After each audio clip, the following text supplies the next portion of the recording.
आप सभी कक्षा छठवीं के विद्यार्थियों का स्वागत है हमारे चैनल एजुकेशन अड्डा बाय मी में।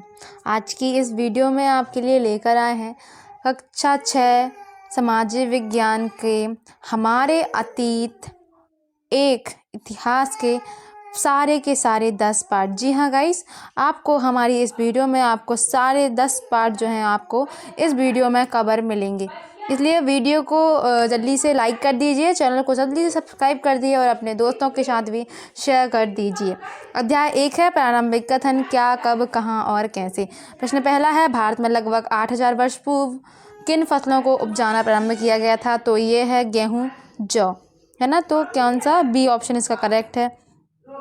प्रश्न दूसरा है, प्राचीन भारत में सामान्य जन द्वारा कौन सी भाषा सामान्य रूप से प्रयोग की जाती थी? तो वह थी प्राकृत भाषा। फिर है तीसरा, पांडुलिपियों, अभिलेखों तथा पुरातत्व से प्राप्त जानकारियों के लिए इतिहासकारों द्वारा किस शब्द का प्रयोग किया जाता था? तो वो शब्द था स्रोत, है ना। तो ये स्रोत शब्द का इसके लिए प्रयोग किया जाता था। फिर है, इतिहास में कोई घटना यदि वर्तमान से लगभग 2700 वर्ष पूर्व पहले घटी हो तो इसे किस तरह दर्शाया जाएगा? तो ये होगा 2700 ईसा पूर्व। ये सी ऑप्शन इसका करेक्ट रहेगा।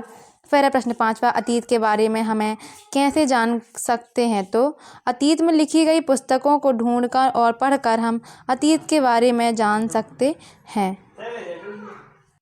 फिर है प्रश्न 6, हमें वर्तमान की घटनाओं की जानकारी किन किन साधनों से प्राप्त होती है? तो हमें वर्तमान की जानकारी, घटनाओं की जानकारी रेडियो, टीवी, अखबार, मोबाइल आदि साधनों से प्राप्त होती है। प्रश्न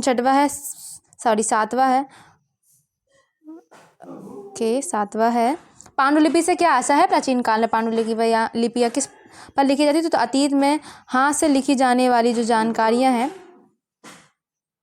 तो अतीत में हाथ से लिखी जाने वाली पुस्तकों को पांडुलिपि कहा जाता है। प्राचीन काल में पांडुलिपियां जो हैं ताड़पत्रों, हिमालय क्षेत्र में उगने वाले भूज नामक पेड़ की छाल पर लिखी जाती थी। प्रश्न 8वां, शिलालेख एवं अभिलेख में क्या अंतर होता है? तो उत्तर रहेगा, शिलालेख केवल पत्थर पर ही लिखे जाते हैं। शिलालेख केवल पत्थर पर ही लिखे जाते हैं और जो अभिलेख होते हैं वो पत्थर और कागजों दोनों पर लिखे जाते हैं। प्राचीन काल में, प्रश्न 9वां है, प्राचीन काल में लोग यात्रा किस प्रकार व क्यों करते थे? तो प्राचीन काल में जो लोग थे वो यात्रा है पैदल किया करते थे और अपना सामान अपनी पीठ पर या पशुओं की पीठ पर रखकर ले जाते थे। यात्राओं का प्रमुख कारण है काम की तलाश, ज्ञान अर्जन तथा व्यापार था। प्रश्न 10वां है, सहायक नदी किसे कहते हैं? गंगा की सहायक नदियों के नाम लिखना है। तो सहायक नदी उन्हें कहते हैं जो एक बड़ी नदी में मिल जाती हैं। गंगा की सहायक नदियाँ यमुना, रामगंगा, सरयू, गंडक, कोसी, महानदी, सोन नदी आदि हैं। फिर प्रश्न 11वां, पुरातत्वविद किसे कहते हैं? वे किन चीज़ों का अध्ययन करते हैं? तो अतीत में बनी एवं उपयोग में लाई गई वस्तुओं का अध्ययन करने वाला व्यक्ति पुरातत्वविद कहलाता है। पुरातत्वविद जो है पत्थर और ईंट से बनी इमारतों के अवशेषों, चित्रों तथा मूर्तियों का अध्ययन करते हैं। प्रश्न 12वां, इतिहासकार किसे कहते हैं?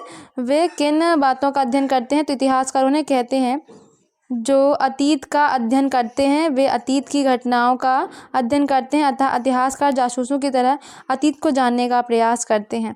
फिर है प्रश्न 13वां, कॉमन एरा तथा बिफोर कॉमन एरा से क्या है? तो CE अक्षरों का प्रयोग कॉमन एरा तथा BCE का बिफोर कॉमन एरा के लिए होता है। हम इन शब्दों का प्रयोग इसलिए करते हैं क्योंकि विश्व के अधिकांश देशों में अब इस कैलेंडर का उपयोग समान हो गया है। ईसा मसीह के जन्म के वर्ष से समय की गणना में ईस्वी यानी AD का प्रयोग किया जाता है। प्रश्न 14वां है, दिए गए मानचित्र में निम्नांकित को दर्शाना। गंगा नदी, ब्रह्मपुत्र नदी, पूर्वी व पश्चिमी घाट, सतपुरा व विंध्याचल की पर्वत श्रेणियाँ, थार मरुस्थल और गारों की पहाड़ियाँ।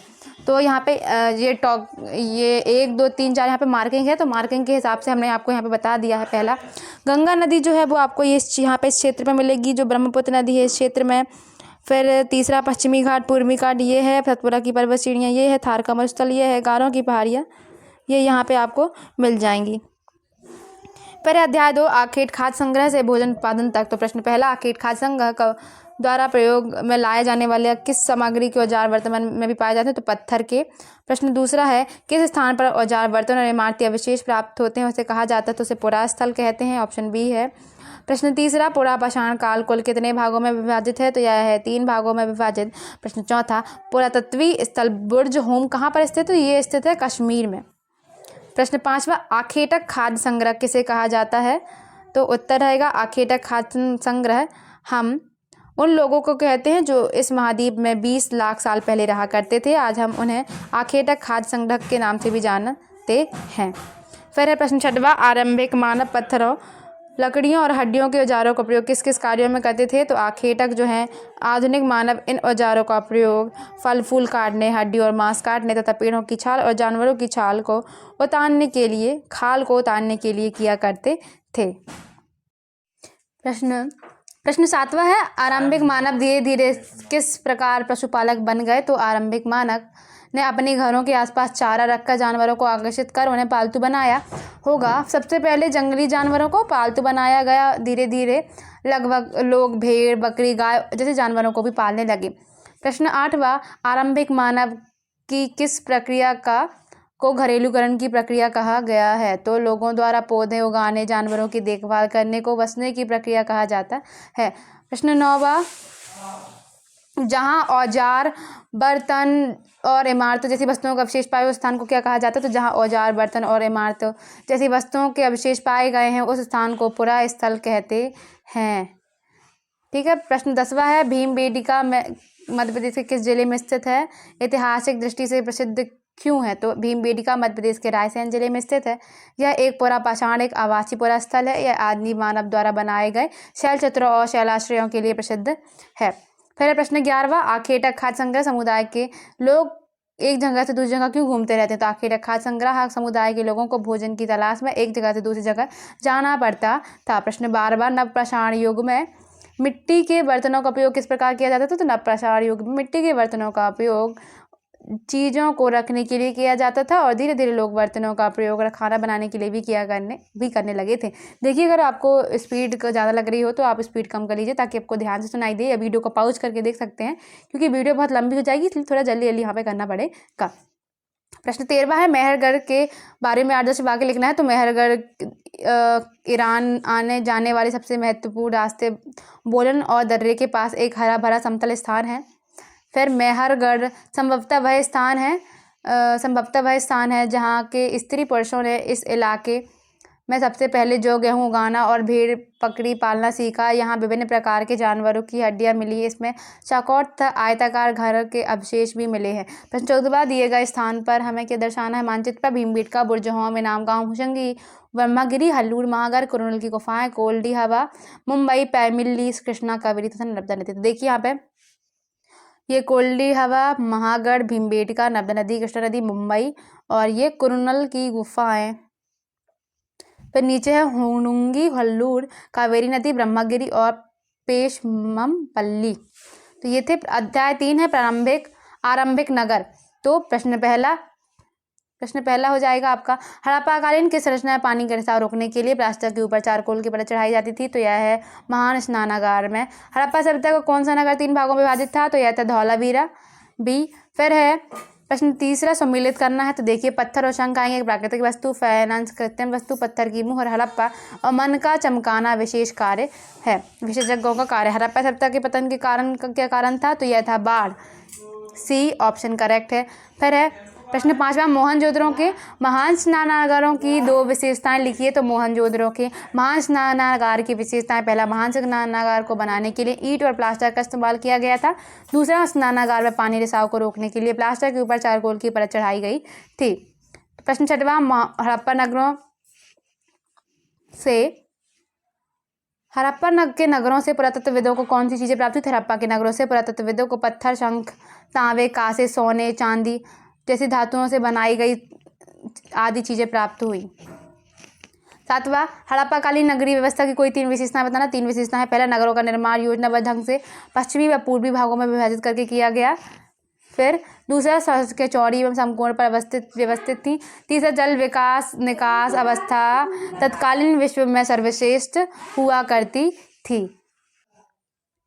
प्रश्न 8वां है हड़प्पा कालीन नगरीय जीवन का संक्षेप में वर्णन कीजिए। तो हड़प्पा के नगरों में सबसे में बड़ी हलचल रहा करती थी। यहाँ पर ऐसे लोग रहते थे जो नगर की खास इमारतें बनाने की योजना में जुटे रहते थे। ये संभवतः यहाँ के शासक थे। हड़प्पा काल में जल निकासी व्यवस्था बहुत व्यवस्थित थी। प्रश्न 9वां कच्चा माल किसे कहते हैं और दो कोई उदाहरण लिखना। तो कच्चा माल उन पदार्थों कहते हैं जो या तो प्राकृतिक रूप से मिलते हैं या फिर किसान या पशुपालक उनका उत्पादन करते हैं, जैसे लकड़ी, धातुओं के अयस्क प्राकृतिक रूप से उपलब्ध कच्चे माल हैं। इनसे फिर कई चीज़ें बनाई जाती हैं। प्रश्न 10वां हड़प्पा सभ्यता के लोग कौन कौन से खनिज धातु से परिचित थे, उनका आयात किन प्रदेशों से किया करते थे। तो हड़प्पा सभ्यता के लोग तांबे, टिन, कांसे और सोने की धातुओं से परिचित थे। उनका आयात गुजरात, ईरान और अफगानिस्तान से किया करते थे। प्रश्न 11वां आरंभिक नगर के लोग कौन कौन सी चीज़ों का उपयोग करते थे। तो आरंभिक नगर के लोग भोजन में गेहूं, जौ, दालें, मटर, धान, तेल और सरसों का उपयोग करते थे। आरंभिक नगर के लोग अनाज उगाते थे और जानवर भी पाला करते थे। प्रश्न 12वां हड़प्पा सभ्यता की कृषि एवं पशुपालक के बारे में बताना है। तो हड़प्पा सभ्यता के किसान अपनी आवश्यकता से अधिक अनाज का उत्पादन करते थे, इसलिए नगर में अनाज के भंडारण के लिए अन्नागार बनाए जाते थे।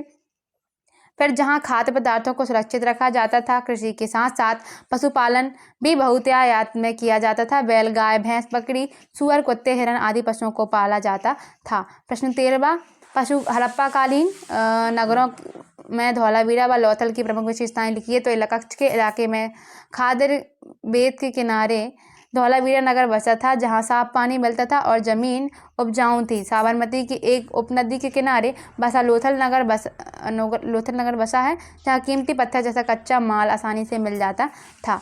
फिर है दिए गए रेखा चित्र या मानचित्र में निम्नांकित को दर्शाना है। तो देखिए यहाँ पे दर्शाया गया है। पहला क्या था, हड़प्पा। दूसरा राखीगढ़ी। तीसरा कालीबंगा। चौथा है धौलावीरा। पांचवा क्या रहेगा, सुरकोतदा। ये पांचवा है, ठीक है। और छठवा रहेगा सुरकोतदा। छठवा देखते हैं पहले। छठवा रहेगा लोथल, ये यहाँ पे है लोथल। फिर मोहनजोदड़ो सातवा, ये है मोहनजोदड़ो। चनहूदड़ो, ये है चनहूदड़ो। और गंभीरी वाला ये है, और ये नहीं है, ये है पांचवा सुरकोतदा।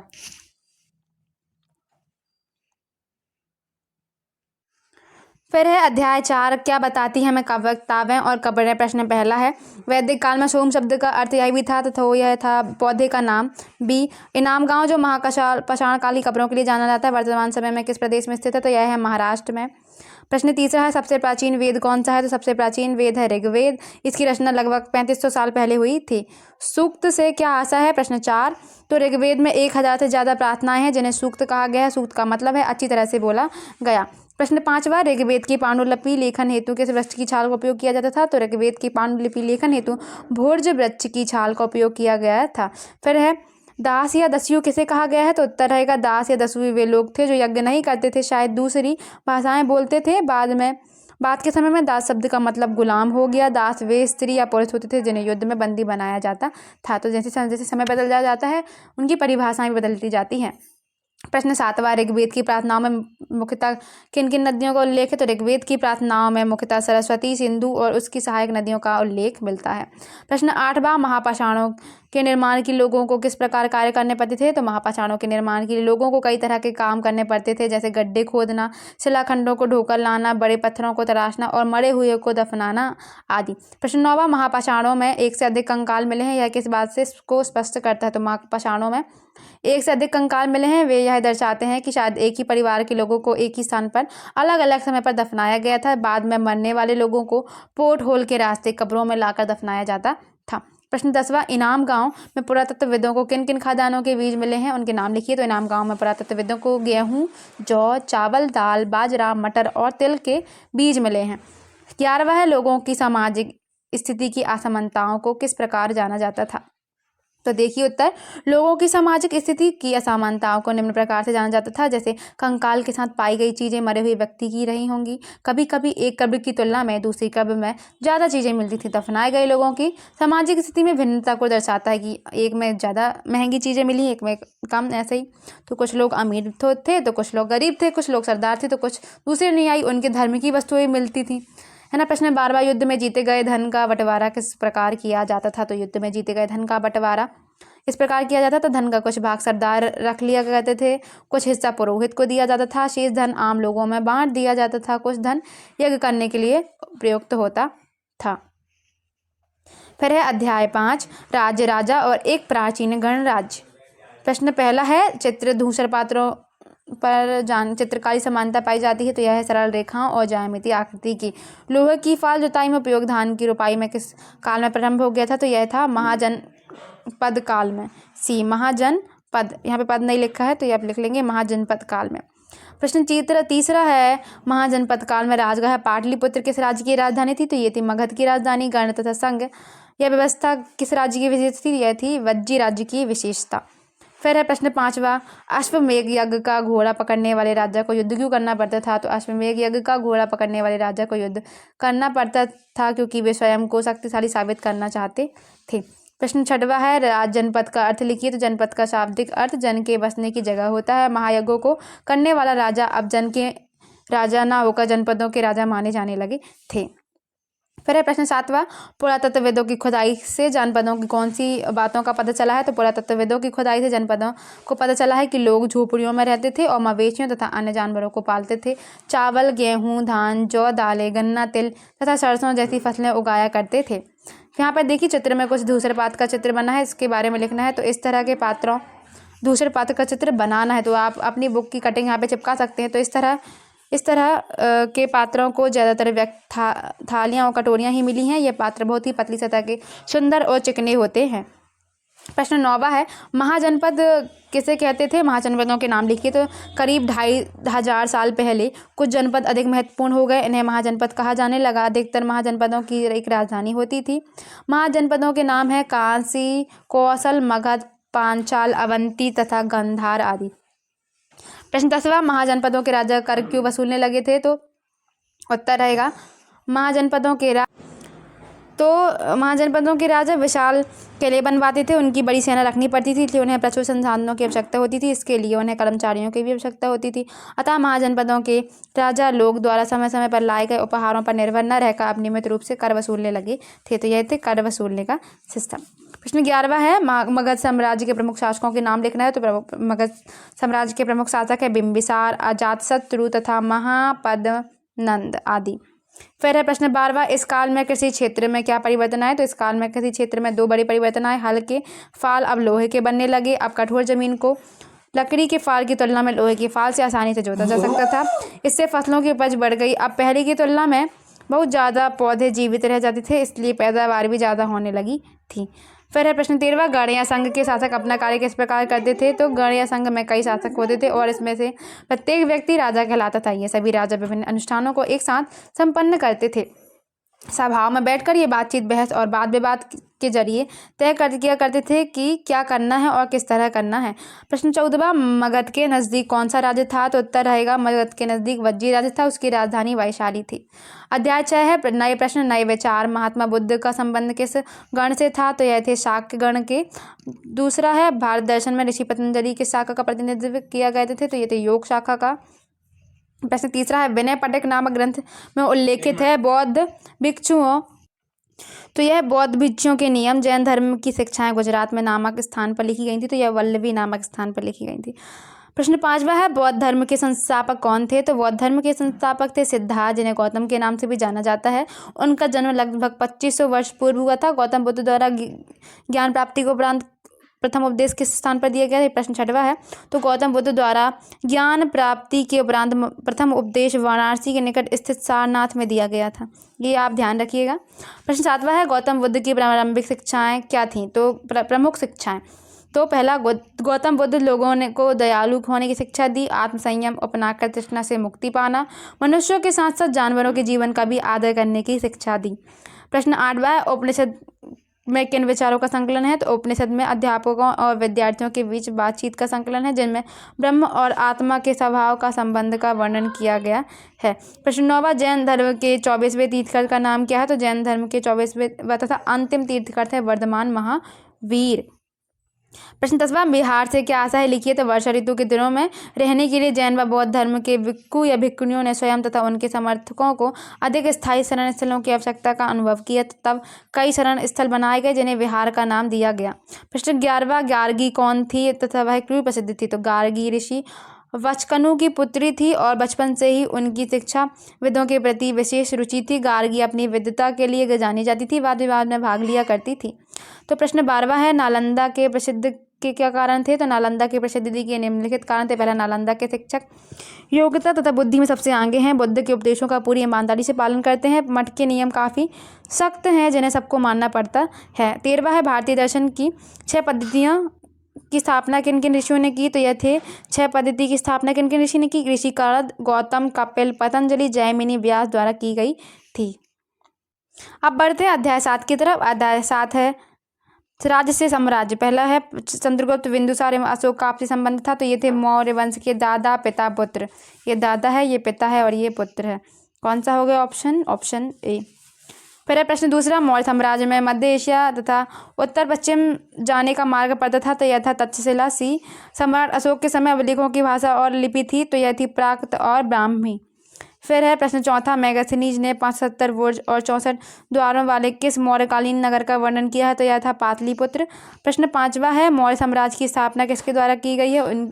इसमें उसकी सहायता किस व्यक्ति द्वारा की गई। तो मौर्य साम्राज्य की स्थापना दादा चंद्रगुप्त मौर्य ने की थी। इसमें उनकी सहायता चाणक्य तथा कौटिल्य नाम के एक बुद्धिमान व्यक्ति द्वारा की गई। फिर है प्रश्न 6, मौर्य वंश के प्रमुख राजाओं के नाम लिखना। तो ये हैं चंद्रगुप्त मौर्य, बिंदुसार और अशोक। प्रश्न 7वां, इस काल में तक्षशिला एवं उज्जैन की प्रसिद्धि के क्या कारण थे। तो इस काल में तक्षशिला उत्तर पश्चिम और मध्य एशिया के लिए आने जाने का मार्ग था। दूसरी तरफ उज्जैन उत्तरी भारत से दक्षिणी भारत जाने वाला रास्ते में पड़ता था। प्रश्न 8वां, मौर्य साम्राज्य के प्रशासन की प्रमुख विशेषताएं लिखिए। तो मौर्य काल में गणतंत्र का ह्रास हुआ और राजतंत्रात्मक व्यवस्था सुदृढ़ हुई। कौटिल्य ने राज्य सप्तांग सिद्धांत निर्दिष्ट किया था, जिनके आधार पर मौर्य प्रशासन और उसकी गृह तथा विदेश नीति संचालित होती थी। राजा अभाल्य जनपद, दुर्ग, कोष, सेना और मिल, ठीक है, संचालित थी। विदेश नीति किन वर्गों में थी। देखिए, विदेश नीति संचालित होती थी। राजा, अमाल्य जनपद, दुर्ग, कोष, सेना और मिल, ये उनके मुख्य शब्द थे। तो ये थी इनकी विशेषताएं। प्रश्न 9वां है, सम्राट अशोक अपने संदेश जनता को तक किस प्रकार पहुंचाएगा। तो अशोक मौर्य वंश के सबसे प्रसिद्ध शासक थे। वह ऐसे पहले शासक थे जिन्होंने अभिलेखों द्वारा जनता तक अपने संदेश पहुंचाने की कोशिश की। अशोक के ज़्यादातर अभिलेख प्राकृत भाषा और ब्राह्मणी लिपि में हैं।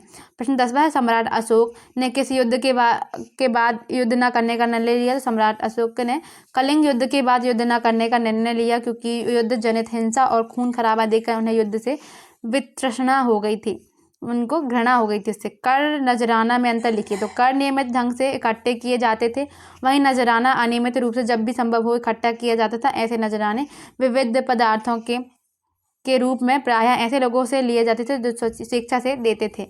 प्रश्न 12वां है, सम्राट अशोक के द्वारा प्रजा के लिए कोई 2 संदेश लिखिए। तो ये था, पहला, अपने दासों और नौकरों के साथ अच्छा व्यवहार करना। दूसरा, सभी जीवों पर दया करना और ब्राह्मणों को दान देना। प्रश्न 13वां, सम्राट अशोक द्वारा जनहित में कौन कौन से कार्य किए गए। सम्राट अशोक ने कलिंग युद्ध के बाद संपूर्ण जीवन सेवा एवं जन कल्याण में लगाया। उसने सड़कें, छायादार वृक्ष, कुएं, धर्मशालाएं, मनुष्यों एवं पशुओं के लिए चिकित्सालय आदि कार्य करवाए। फिर है प्रश्न 14वां, मानचित्र में दर्शाना है आपको। तो देखिए यहाँ पे दर्शाया गया है। पहला क्या है, कलिंग। तो ये दर्शाया है कलिंग। दूसरा है लुम्बिनी। तीसरा पाटलिपुत्र। चौथा सारनाथ। 5वां उज्जैन। 6 है तक्षशिला। 7वां सांची। 8वां गिरनार। 9वां कौशाम्बी। ठीक है। प्रश्न फिर है अध्याय 8, गांव, शहर और व्यापार। दक्षिण पथ के स्वामी कहे जाते थे। तो ये थे सातवाहन। फिर है बैरीगाजा के जो भरूच का यूनानी नाम है, वर्तमान में किस प्रदेश में है। तो यह है गुजरात में। संगम, साहित्य में संगम शब्द का अर्थ है कवियों का सम्मेलन। फिर है प्रश्न 4, भारतीय उपमहाद्वीप में लोहे का प्रयोग लगभग कितने वर्षों पहले हुआ था। तो यह हुआ था 3000 साल पहले। फिर है प्रश्न 5वां, ग्राम भोजक कौन होते थे। तो देश के उत्तरी हिस्से में गांव का प्रधान व्यक्ति ग्राम भोजक कहलाता था। अक्सर एक ही परिवार के लोग इस पद पर कई पीढ़ियों तक बने रहते थे।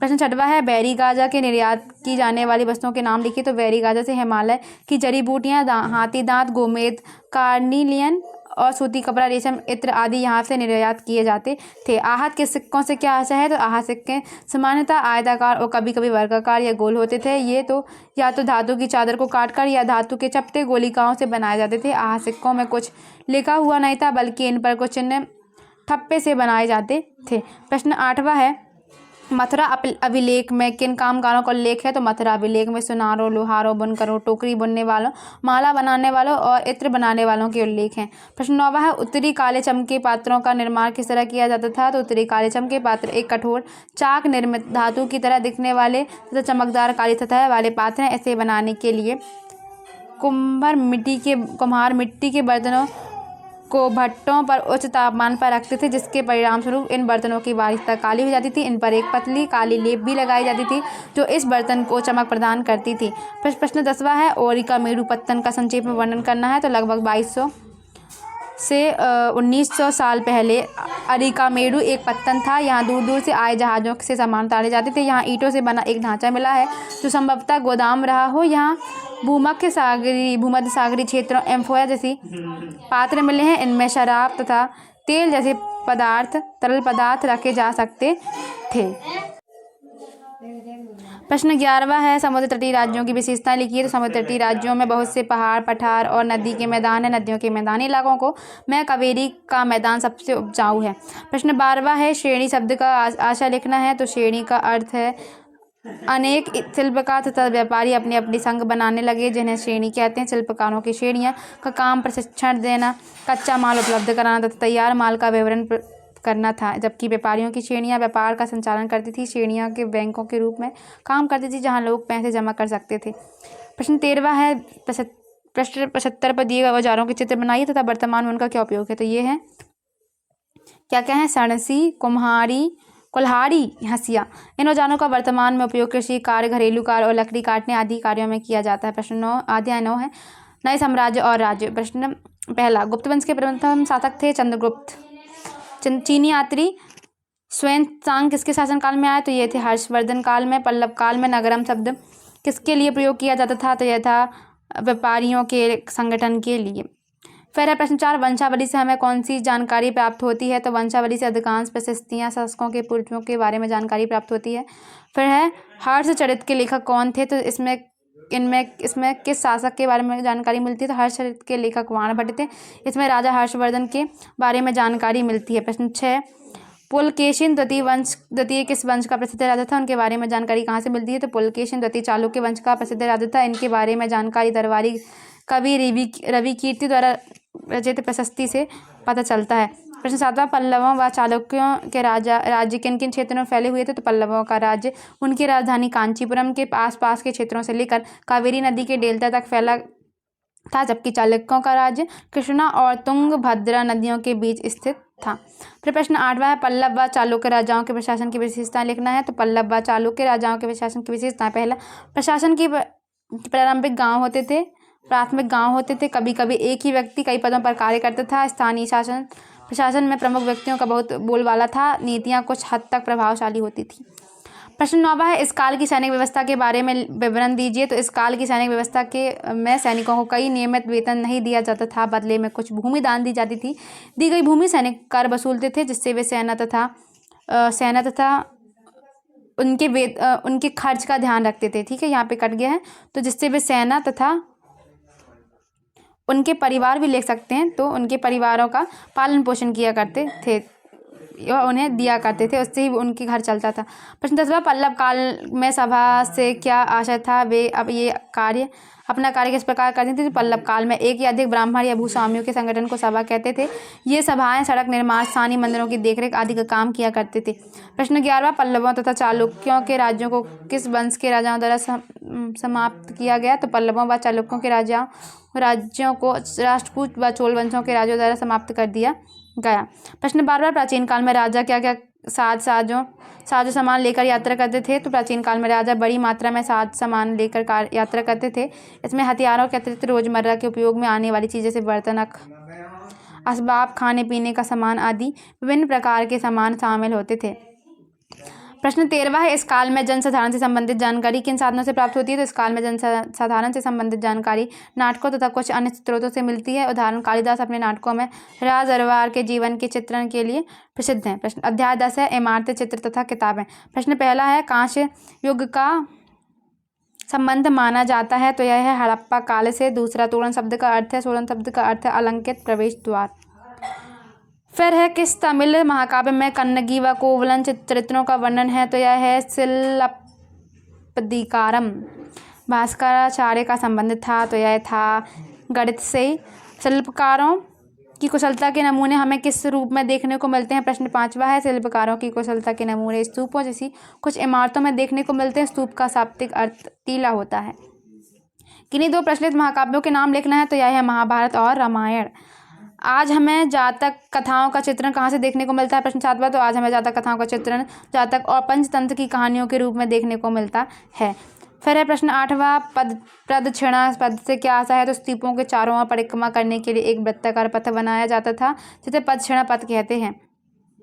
फिर है प्रश्न 9वां, प्राचीन काल में स्तूप तथा मंदिरों का निर्माण किस प्रकार किया जाता था? तो प्राचीन काल में स्तूप तथा मंदिरों का निर्माण धातु मंजूबा के ऊपर रखा मिट्टी का टीला होता था।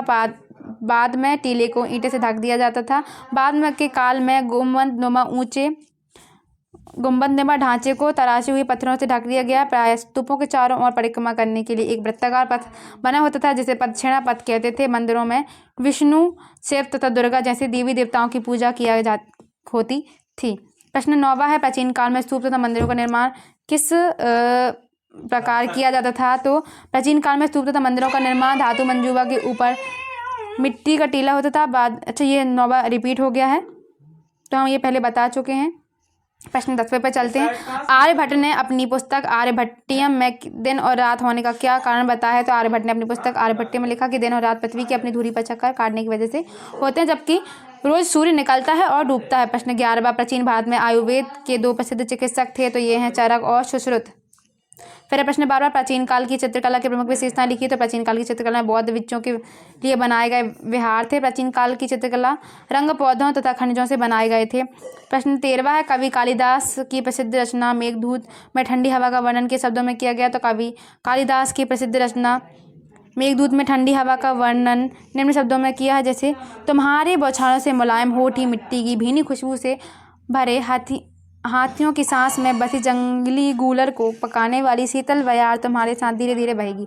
तो ये थी वीडियो पसंद आई हो तो वीडियो को लाइक कर दें, चैनल को जरूर सब्सक्राइब कर दें। मिलते हैं अगली वीडियो में, तब तक के लिए धन्यवाद। अपने दोस्तों के साथ वीडियो जरूर शेयर करें।